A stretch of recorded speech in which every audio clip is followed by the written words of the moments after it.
just had Berkshire Hathaway, Warren Buffett, Charlie Munger's 2019 annual shareholder meeting, and I want to show you my favorite highlights, so let's jump right into this.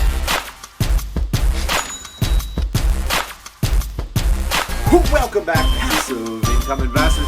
Today I want to show you those highlights. Just happened now, Warren Buffett's and Charlie Munger's, or Berkshire Hathaway's 2019 annual shareholder meeting. And you should also go back in time and maybe look at some like the 1980s shareholder meetings. I do this all the time. I find Warren Buffett's history super interesting, and the fact that a lot of it's been recorded over time makes it even more interesting. Now this 2019 annual shareholder meeting, it gets a little drowned out. I find a lot of people probably get bored with some of the questions because we're talking like insurance questions about, how does their policies work on the back end. You're also talking about like foreign investing questions. It gets really complicated, but then they bring these kids up, and these kids ask really pure, simple questions, and I love the way that they kind of answer these. And we're going to start with the first one where this kid asks about delayed gratification. So let's jump into this real quick.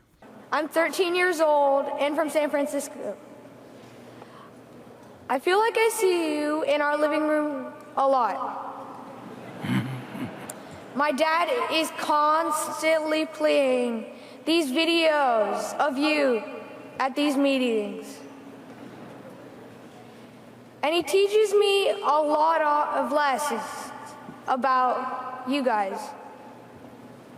But many of them require the delayed gratification skill.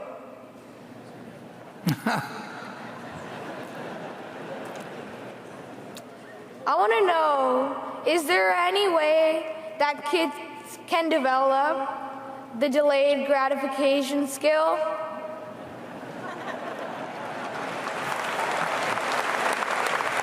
I'll take it if you want me to, Warren.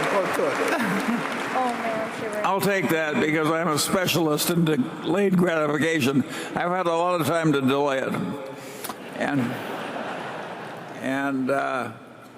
my answer is that they sort of come out of the womb with the delayed gratification thing, or they come out of the womb where they have to have everything right now. And I've never been able to change them at all. So we identify it, we don't train it in. Charlie's had 8 children, so he's become more and more of a believer in nature versus nurture.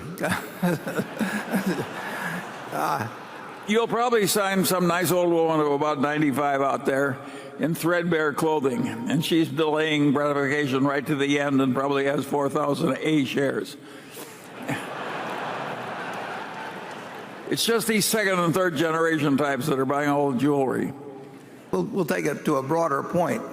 But if you think of a 30-year government bond paying 3%, and you allow for, as an individual, paying some taxes on the 3% you'll receive, and you'll have the Federal Reserve Board saying that their objective is to have 2% inflation, you'll really see that delayed gratification, if you own a long government bond, is that you get to go to Disneyland and ride the same number of rides 30 years from now that you would if you did it now. The low interest rates for people who invest in fixed dollar investments really mean that you really aren't going to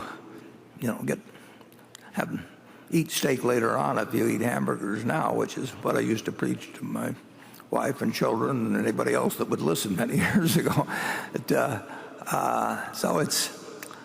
I don't necessarily think that for all families in all circumstances that saving money is necessarily the best thing to do in life. I mean,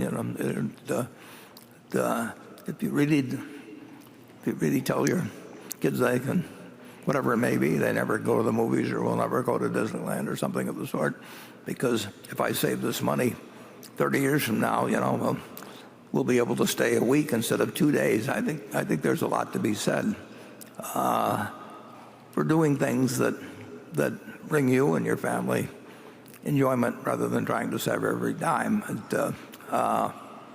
So I advise delayed gratification is not necessarily an unqualified course of action under all circumstances. I always believed in spending 2 or 3 cents out of every dollar I earned, saving the rest. But I've always had everything I wanted. I mean, one thing you should understand, if you aren't happy having $50,000 or $100,000, you're not going to be happy if you have 50 million or 100 million. I mean, a certain amount of money does make you feel, and those feel around you feel better, just in terms of being more secure in some cases. But loads and loads of money. I've probably known as many rich people as just about anybody, and I do not.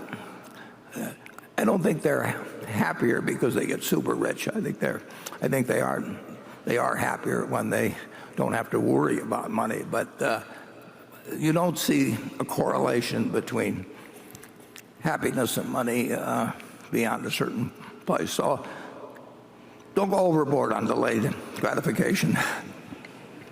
So I really like the way he went around answering this. I think he could have answered it a little better, but it's all about finding a balance in life where you're trying to spend money to enjoy life, so you don't feel like you're missing out on anything. But at the same time, you also have to hermit yourself in some way where you're, banking some cash in the bank to make sure you can, actually afford to retire one day and have a little bit of power behind your belt to make financial and your own financial freedom decisions down the road. Instead of being that person that needs that Lamborghini today, you can actually hold off a little bit and maybe buy tomorrow. If cars are your finessed, interesting thing. It's a shame if you're one of those people that has really high standards for some of the stuff that you want to do in life. I've been very fortunate that I'm not a car guy, so I'm not looking to buy Lambos and this and that. That'll never probably come up. I'd rather rent them than ever own them. But if you're a car guy and you love cars, maybe the Lambo's what you want, so you kind of have your needs are a little bit higher, whereas I'm pretty laid back. I've done a lot of fun things in life, skydiving, things like that. That's how I've come to enjoy life. And I love the way he relates it to like Disneyland, and is it really worth waiting 30 years to spend an extra 5 days at Disneyland? Probably not. So you got to find some balance in your own life to enjoy some things, but also, have that security behind you. So this question I really, really enjoyed. You can let me know in the comment section below what you think about this, because this question is going to be much different for everybody depending on your own current lifestyle as well. So let's get into the second question. Another question that I just wanted to throw up that a kid asked. I want to try and make this a little bit more interesting because, again, the boring questions about the insurance, you can go watch all of that, but I like these really simple questions. So I'm going to show you one more that they had a kid come up and ask. So let's jump into this one really quick. Mr. Buffett, you mentioned that the older you get, the more you understood about human nature. Could you elaborate more about what you've learned? And how can the differences of human nature help you make a better investment? It's absolutely true that virtually any yardstick you use, I'm going downhill. And if I would take a SAT test now and you could compare it to a score of when I was in my early 20s, I think it'd be quite embarrassing. And it's certainly, Charlie and I can give you a lot of examples, and there's others we won't tell you, about how things decline as you get older. But I would say this: it's absolutely true, in my view, that you can and should understand human behavior better as you do get older. You just have more experience with it, and I don't think you can read. Charlie and I read every book we could on every subject we were interested in, when we were very young, and we learned an enormous amount just from studying the lives of other people. But I don't think you can really. I don't think you can get to be an expert on human behavior at all by reading books, no matter what your IQ is, no matter who the teacher is. And I think that you really do learn a lot about human behavior. Sometimes you have to learn it by having multiple experiences. I actually think despite all the other shortcomings, and I can't do mental arithmetic as fast as I used to, and I can't read as fast as I used to, but I do think that I know a lot more about human behavior than I did when I was 25 or 30. If you want one mantra, it comes from a Chinese gentleman who just died, Lee Kuan Yew, who was the greatest nation builder probably that ever lived in the history of the world. And he said one thing over and over and over again all his life: figure out what works and do it. You just go at life with that simple philosophy from your own national group, you will find it works wonderfully well. Figure out what works and do it. And figuring out what works means figuring out how other people Of course. behave. Of course. And Charlie and I have seen the extremes in human behavior, and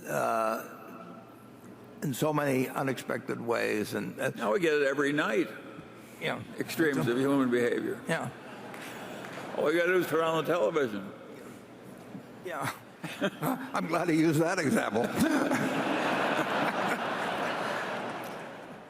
Same sort of deal, guys. Human nature question, really interesting. I wish more people talked about the psychology of kind of like finance and investing and, economics in and of itself. Learning about human nature, especially when it comes to investing, is super important because it's the human nature that makes you lose money, and it's also the human nature that makes you make money, because the human nature that comes into the stock market especially has a lot to do with fear, and it's really hard to sustain in the stock market if you aren't very off to the side with your emotions. If you can't be very logical or very monotone about your investments and making sure you go in on the same page and not being fearful when the stock drops. The stock market represents, in my opinion, how human nature pretty much works, and it allows the passive income investor to get rich. As Warren Buffett even says himself, the stock market is simply where the money goes from the impatient to the patient. Warren Buffett says that a lot. I love that kind of a saying. I don't quote me on it exactly, but it was something along those lines. So human nature, really good question in my opinion, could have been expanded on a little better. But let's jump into my last thing that I want to talk about, because as many of you may know, I don't particularly enjoy Bitcoin. So I want to show you this quick little comment that he had about it. Bitcoin, actually, on my honeymoon in 1952, my bride, 19, and I, 21, stopped in Las Vegas. We just got, my Aunt Alice gave me the car and said, have a good time, and we went west.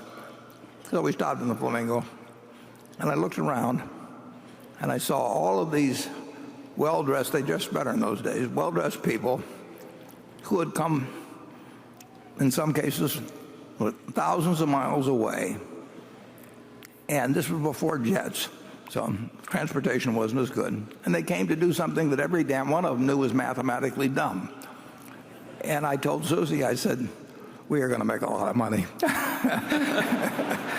I mean, imagine people going to stick money on some roulette number with a 0 and a 00 there and knowing the percent. They all could do it, and they just do it. And I have to say, Bitcoin has rejuvenated that feeling in me. As for that final highlight, guys, I've never liked Bitcoin. Warren Buffett always compares it to gambling, and that's what I think it is as well. And if you hold Bitcoin, you can batter me all you want. A lot of people do. I bash it on the forums all the time still. And it's actually gone up a lot. So if you bought Bitcoin in the last year, you've probably been doing pretty well, actually. But the reason I don't like Bitcoin, and it's the same reason I don't like gold. Gold and Bitcoin go in the same asset class to me, and it's on the assumption that you're going to buy it today and someone's going to pay you more for it in the future. And I hate assets like that because you have to liquidate them to be able to use them. I like income producing assets, passive income investing. You can live off cash flow. If you can find a business that can make you a full-time income for the rest of your life where somebody else is doing the work, well, congratulations, and you can sit at home now and buy your Coke and your popcorn and go to the movies whenever the heck you want, and someone else is going to do the labor. You can't do that with Bitcoin. You can see I get really heated about this, and it's just simply on the fact that it's like pass the hot potato. It's literally like, I'm going to take this today, and as soon as I get rich, I'm going to hand it to the next guy. And the next guy think he's going to get rich, he's going to hand it to the next guy. And you get this weird, like the psychology of it doesn't make any sense, because sooner or later, on the assumption that if it goes up enough, you're going to want your money back, because you're not going to be the person going to that one store in New York that allows you to use Bitcoin to purchase something. It just seems silly to me, and you can batter me all you want about this in the comment section below, but you can't tell me it's not the same asset class as gold. And if you like gold, maybe you like Bitcoin, but I certainly don't like either. And I don't want anything to do with them in the future. So I'm going to continue to batter them because I can. I hope you guys enjoyed this video. Slap a like on it if you did. I love the shareholder meetings. Enjoy Warren Buffett while he's still around. I don't think these guys are going to be around for much longer, so you should really be admiring any advice they have to give. So stay cool, stay awesome, guys. I look forward to chatting to you tomorrow.